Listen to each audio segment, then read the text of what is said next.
Assalamualaikum warahmatullahi wabarakatuh.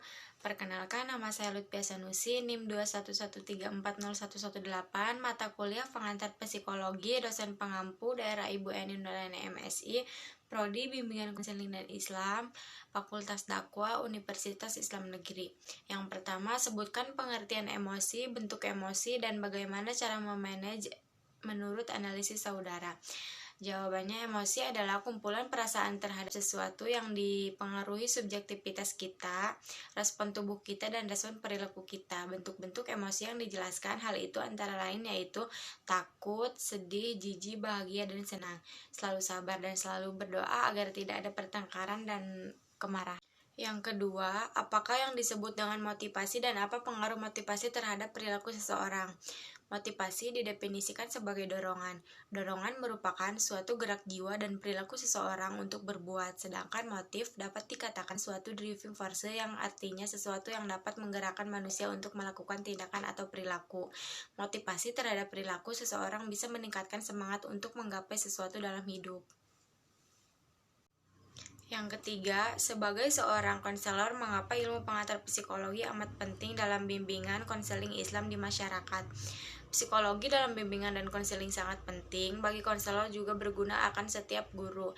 Bisa menentukan strategi atau metode pembelajaran apa saja yang paling tepat dan sesuai, sekaligus bisa menghubungkan dengan karakteristik serta keunikan dari setiap individu, jenis belajar, gaya belajar, dan tingkat perkembangan yang sedang dilakukan para siswa di sekolah. Yang keempat, menurut Hippocrates bahwa jenis-jenis kepribadian yang dimiliki manusia ada 4, sebutkan dan dijelaskan. Yang pertama, sanguinis, yang kedua phlegmatis, yang ketiga koleris, dan yang keempat melankolis.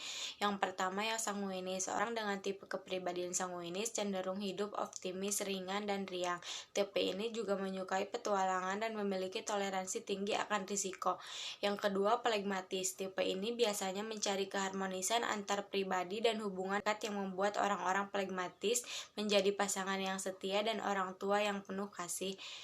Yang ketiga, koleris. Orang yang koleris terkenal sangat cerdas, analitis, dan logis, sangat praktis dan langsung, tetapi tipe ini tidak harus menjadi teman baik atau orang yang ramah.